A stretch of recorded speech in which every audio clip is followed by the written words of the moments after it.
días a todos. ¿Me escuchan bien? Muchas gracias por la oportunidad. Agradezco acá al capítulo PMI Montevideo por la oportunidad de estar acá con ustedes más una vez. Año pasado tuve la oportunidad también de estar acá. Quedo cada vez más encantado con Uruguay y más que eso, con el salón acá y la linda vista, ¿no? Me dicen que es el más modesto que hay en Uruguay. Entonces es verdad, pero ya me encantaste con la visión que tengo acá. Quería empezar acá avanzando. Si avanzamos bien acá. Perfecto. Lo que más me gusta de mi currículo hablar es que recientemente fui ponente en más de 25 ciudades de América Latina. Entonces me encanta conocer ciudades y más que eso conocer culturas y personas de distintos países. Y eso quería empezar hablando un poco sobre mi historia y tal vez sobre mi tonada, mi acento. Tal vez van a decir muy curioso. El sotaque, como se habla en portugués. Van a mirar que cómo descubrí, cómo avancé con el español. Empecé en Brasil estudiando con un profesor chileno. Y algunos me dicen, no sé por qué, que no fue una buena escuela. No empecé también, pero los chilenos hablan un poco distinto. No sé si es verdad, pero me dicen eso. Después fui vivir 2 años en Buenos Aires. Como miran acá, yo soy de São Paulo, pero viví por 2 años en Buenos Aires. Ahí me acostumbré mucho más con el show, el proyecto, la ayuda, y eso me quedó más distinto y más raro. Hace como 6 meses vivo en Lima, en Perú, y ahí también es un español un poco más distinto. Así que, más un poco, estoy hablando un poco más de vale, vale, y todo queda bien, y me quedo un poco más de carta, y así me quedo maravillosamente bien con el español. ¿No? Y quería hablar también un poco que un amigo me dice que yo hablo muy rápido cualquier idioma que hablo, incluyendo el inglés y el portugués, pero un amigo me dice que la mejor forma que cuando hablo mejor, cuando hablo más despacio, es cuando estoy ebrio o borracho. No sé si es verdad, pero me dice eso, entonces voy a intentar hablar un poco más lento, más despacio para ustedes. Otra cosa que quería comentar más es que viví un tiempo en Vancouver y una oportunidad en París, también en Francia, por un trabajo que fue un proyecto híbrido en 3 continentes. Teníamos equipos en África, en Europa y América, y eso también fue una oportunidad también de interagir un poco con las culturas y más que eso, usar el modelo híbrido realmente aplicando el modelo tradicional, el predictivo, como estamos acostumbrados, pero también el modelo A y Scrum, con el desarrollo de software mucho más optimizado o adaptado al cambio. Es un poco lo que vamos a hablar en nuestra charla acá. Comentar acá. Tengo una gran ventaja que, no sé si conocen ese sitio, pero te permite mirar por zonas, por estados, y el control que hacía el mapa, que es un aplicativo llamado My Travel Map, de Facebook, que hace como una gestión de la jornada. Tengo una ventaja que él hace una mirada, por ejemplo, para Brasil y Estados Unidos, por estados, por provincias, y no solamente por países. Así tengo una lista un poco más amplia. Quería empezar hablando con ustedes, pensando un poco, antes de hablar del futuro, de 2025, pensamos un poco en el pasado, 2015. ¿Cuáles son las características más importantes desde 2015 hasta ahora en 2020? Ustedes pueden mirar acá en el mapa. Hice una marcación en 4 características que quedaron muy marcadas de cambio desde 2015 hasta 2020. Ustedes pueden mirar que fuertemente cambió, por ejemplo, como el pensamiento creativo, la creatividad, la inteligencia emocional y, más que eso, la flexibilidad cognitiva. Esos son desafíos que por ahora ya tenemos muy fuertemente en nuestro día a día, en las empresas, y acá creo que en Montevideo y en Uruguay es lo mismo, de necesidades con estas características. Quería avanzar un poco más. Quería hablar sobre transformación digital. No sé cuál de ustedes ya escucharon el nombre o por lo menos escucharon un poco del tema. Es muy fuerte el concepto de cómo las empresas hoy tienen que usar la tecnología de una forma mucho más práctica e integrada al día. Tiene que ser como el liderazgo también con la parte de la tecnología. Me gusta mucho cuando se habla acá sobre experiencia del cliente. Cada vez más nosotros cobramos más valor o necesitamos de más entrega de valor a nuestros clientes. Una buena comparación que hago hoy y con esa experiencia del cliente son cuántas plataformas hoy usamos que son plataformas globales. ¿Cuán exigente hoy somos, por ejemplo, con el uso de los bancos? Un buen ejemplo de experiencia de cliente que tengo son 2 bancos de Brasil, los bancos más famosos digitales de Brasil. Tengo cuenta en los 2. Tuve un problema con un rechazo de una compra en Lima, en Perú. Entro en un primer banco, encuentro la transacción. Hay un botoncito maravilloso escrito, rechazar la compra. Eso es perfecto, es lo que necesito. Cliqué en el botón, me pidió algunas informaciones, pidió un comprobante de que yo hice el pago de otra forma, hice todo eso, en 5 días cancelaron la compra en mi tarjeta de crédito. Maravillosa experiencia. Tenía cuenta en el otro banco también, pasó lo mismo. En la misma tienda, pasó 2 compras. Entro en contacto con ellos por chat. Primero miro en el aplicativo, no hay la opción. Me quedé un poco frustrado, fui al chat del banco y empezó a hablar con la chica. La chica me dice, claro, pero por el chat no podemos acoger o rechazar una compra. Tienen que hacer una llamada. Y digo, pero mírate, ahora estoy en Colombia. En Colombia no consigo hacer una llamada sin costo. Y la chica dice, no, pues, la llamada es sin costo. Pero estoy en otro país, no es tan sencillo. Empiezo a hablar, me dicen que no tengo otra forma, tengo que hacer una llamada. Olvídate, voy a dejar y después hago eso en Brasil.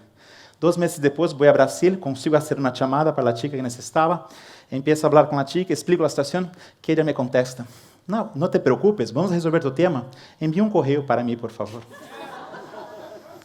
Miraron qué es la experiencia del cliente. O sea, ¿por qué una persona en un chat no podía pasar la información? Seguramente la persona que estaba en el banco, cuando preparó todo eso, no pensó que alguien podía tener el mismo problema y por qué no pasar esa información en el propio chat. ¿Entienden qué es la experiencia del cliente? Eso es la experiencia del cliente. Queria comentar um pouco mais sobre dados analíticos e integração com tecnologia. Cada vez mais usamos a tecnologia e a tecnologia nos saca informações sem mirarmos. ¿Cuántos de ustedes ya hicieron una encuesta para mirar una viaje a una ciudad y la ciudad persiguió a ustedes por meses? Ustedes entran en Facebook, cualquier cosa que miran, entra, aparece un banner de la ciudad que miraron. No sé si já passou isso com vocês, pero é incrível. Às vezes, sugerências de Facebook são mais fortes do que tu mesmo crees. Ou seja, tu não sabias que já estava, que conheceu uma pessoa, o Facebook te indica, incrível, como foi tão rápido. É como a Amazon, quando te oferece o segundo livro, a partir da primeira compra. Ou seja, cada vez mais conectam com dados e informações, cada vez sabem mais de nós, hasta mesmo melhor que nós mesmos. Coincidem comigo? Essa é a realidade. Queria comentar um pouco sobre alfabetização digital. E o melhor exemplo que tenho sobre alfabetização digital é minha mamá.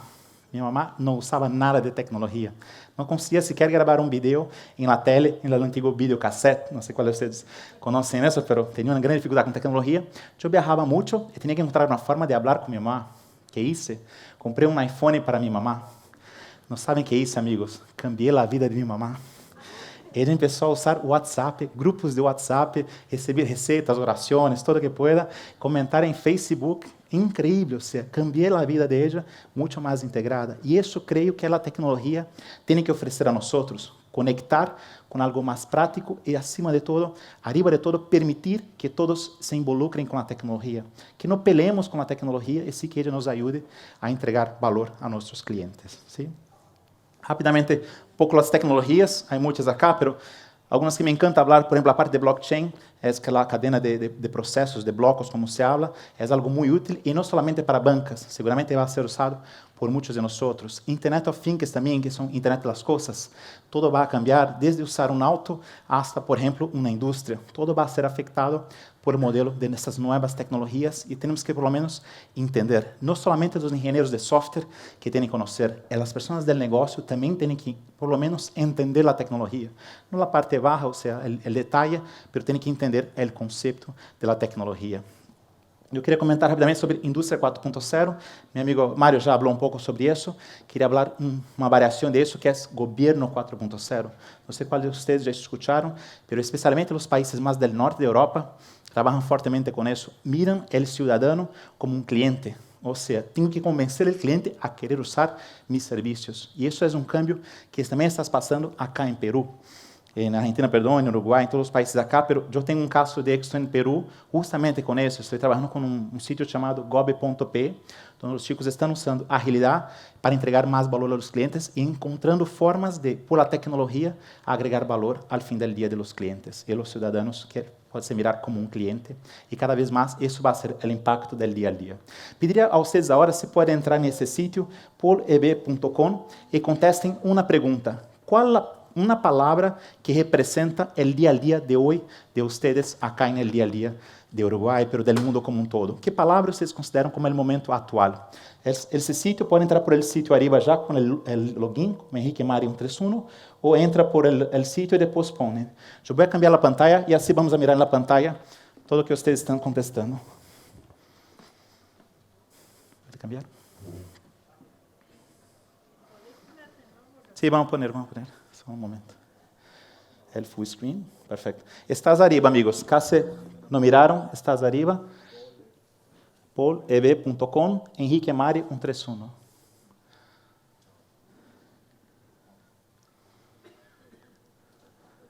espero por vocês.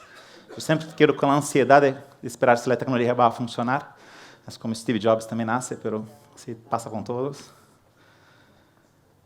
E queria escutar quem vai ser o primeiro a contestar algo.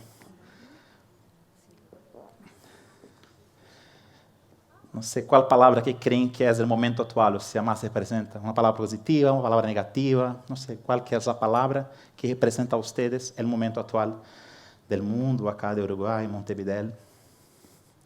Encontrei alguns. Felicidade, muito boa palavra. El cliente. Aprendizaje. que mais temos? Que creem? Incertidumbre, boa palavra. Cada vez mais, não? Cambio também. Peñarol, sempre há. Estive na Argentina e estive acá em Uruguai e passa isso. Alguém sempre põe num equipo de futebol e não sei como controlar isso. Vou pôr uma regra para não permitir palavras do equipo de futebol, que é um grande perigo, mas bueno. El datos, el social, a colaboração, individualismo é um bom ponto, balotagem. Acá uma situação muito local, não? Com a balotagem. Que mais? A questão da formação, compartilhar, o caos também me encanta a palavra, mutação, que mais? Eleições, a situação atual de acá. Talvez uma palavra muito forte que as eleições demonstram nisso também, a variação de posições, ou seja, os antagonismos são muito fortes, os conceitos, né? Creio que a América Latina está com essa base muito forte. Que mais? Violência também, ação, agilidade. Volatilidade me encanta, a palavra privacidade, um tema também. Permanente crescimento, que mais? Dados, muito conhecimento também, a parte de dados. Que mais? América, a buca também, que é um ponto importante, que é como mapeamos o momento hoje que está muito volátil mesmo, incerto. A incertidumbre é algo muito forte no dia a dia. Que mais? Intolerância também, um ponto importante. Transformação. Que mais? La calma, talvez, me gostou a palavra. Crises também, um tema. Dinamismo, boa palavra, encantador. Assim vamos. Tudo bem? Entenderam mais ou menos? Escutamos um pouco a percepção de vocês sobre o dia a dia e como isso afeta acá nós outros. E vamos avançar. Pode cambiar a pantalla, por favor? E queria agora ser vocês. Vou passar rapidamente acá. Você pode cambiar? Sim. Acá, perfeito. Não vou passar o vídeo por a questão do tempo, mas queria fazer uma atividade com vocês. Antes que durmam, pediria a vocês se podem quedar todos em pé, por favor, rapidamente. Vou quedar no cenário para ser mais fácil. Quero que todos hagam o mesmo que eu, ou seja, eu vou fazer um movimento com as mãos, poner um dedo à frente de mim e vou fazer um giro em el sentido horário. Então, imagina fazer um giro hacia a frente de vocês, podem começar a ser todos. E, quando estiver fazendo, mirem os ponteiros do relógio, porque estão fazendo em sentido horário. Quando mirarem o relógio à frente de vocês, com os ponteiros claramente, empiecem a subir a mão arriba da cabeça de vocês. Quando estiver arriba da cabeça de vocês, mirem novamente e pensem, cambiou algo no sentido do relógio? Por acaso a hora está girando no sentido anti-horário? Todos miraram? É encantador. O que é isso que hicimos, amigos? Podem sentar-se aqui na hora.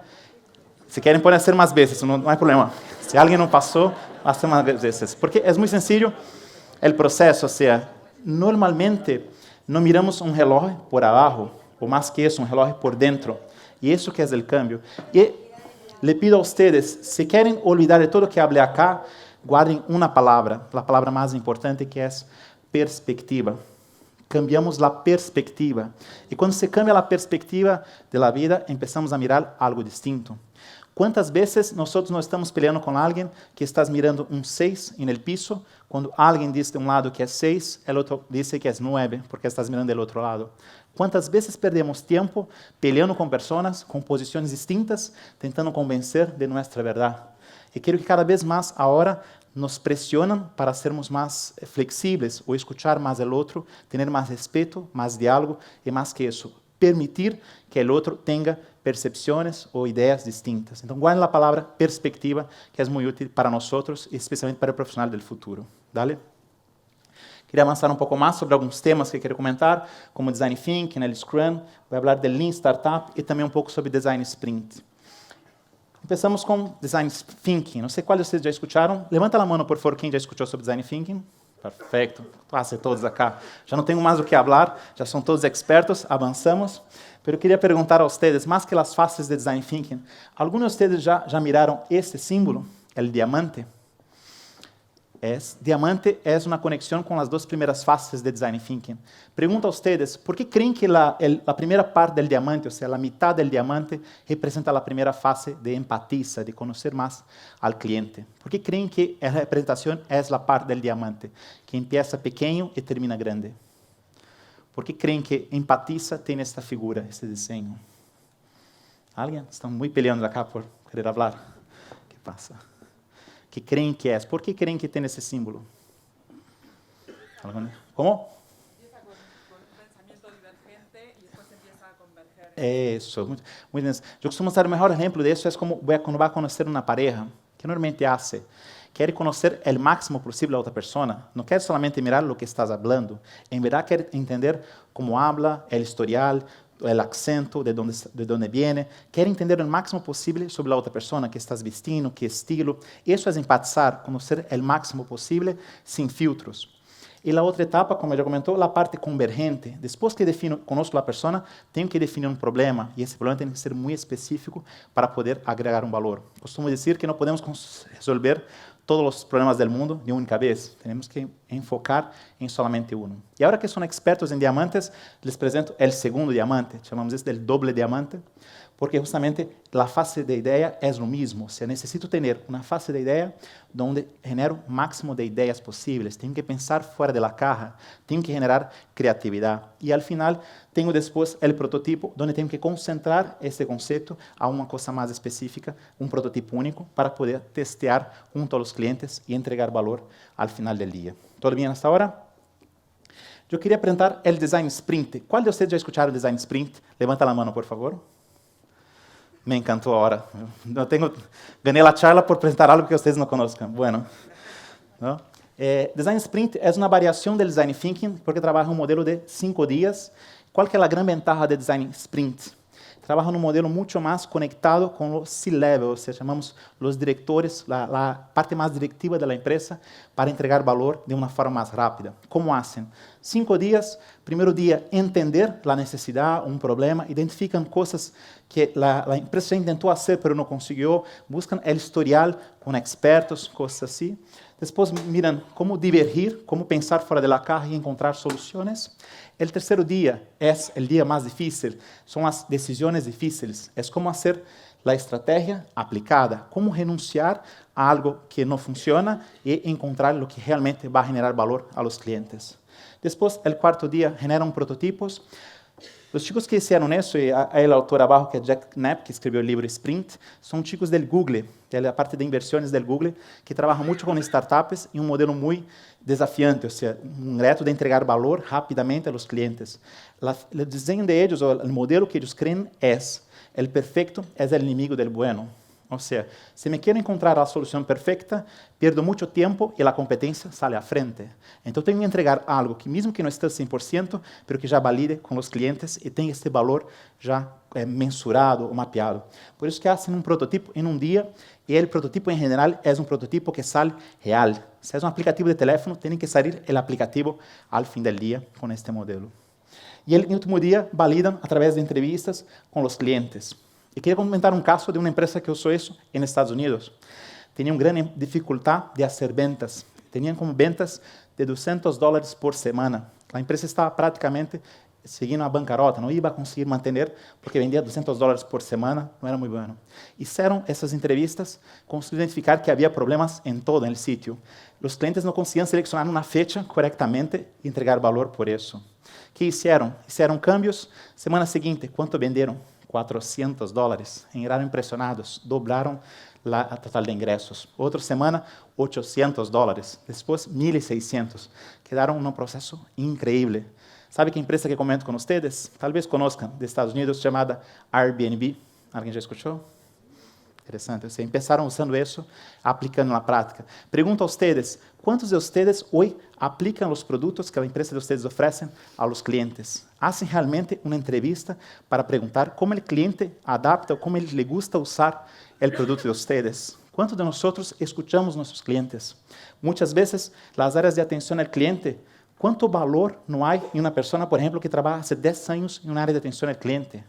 ¿Cuánto que esa persona conoce del día al día de la empresa y puede entregar valor a esos clientes? Y la pregunta es, ¿cuántas empresas hoy escuchan a esas personas?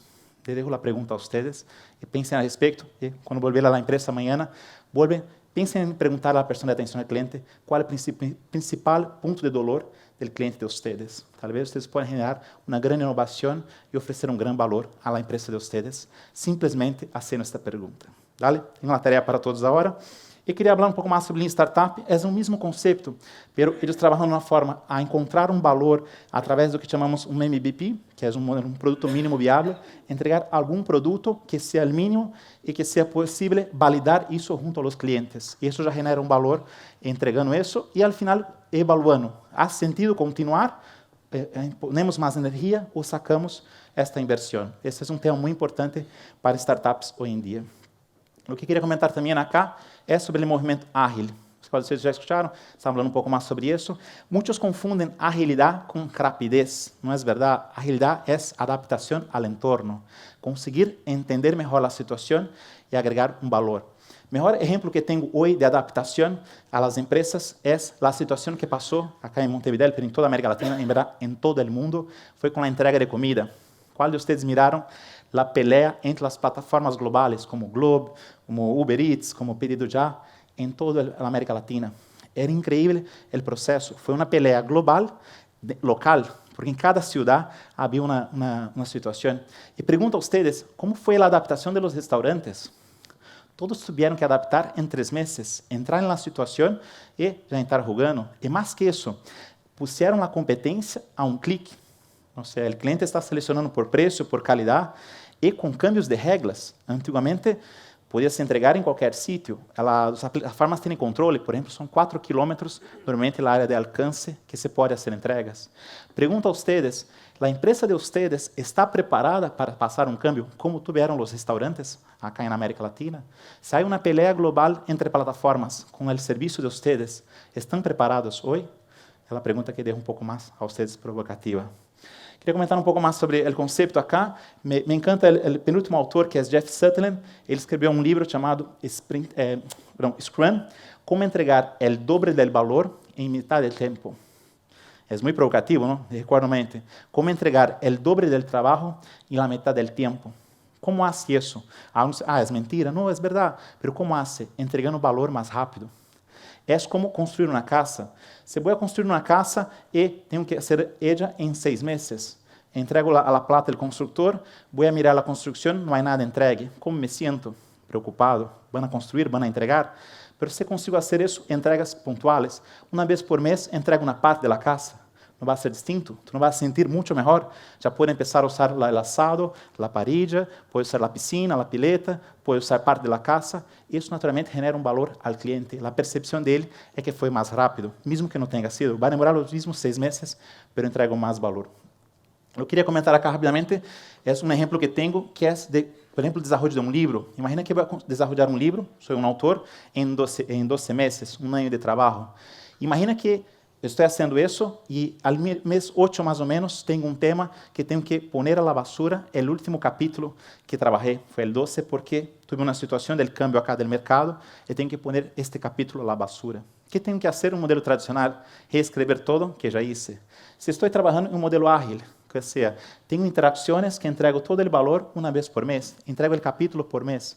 Se estou no mês 8, provavelmente não hice aún o capítulo 12. Posso cambiar facilmente. Essa é a grande ventaja do modelo de Scrum de agilidade. Queria avançar um pouco mais, e todo isso está conectado com a parte de visão de produto e como entregar valor ao fim do dia aos clientes.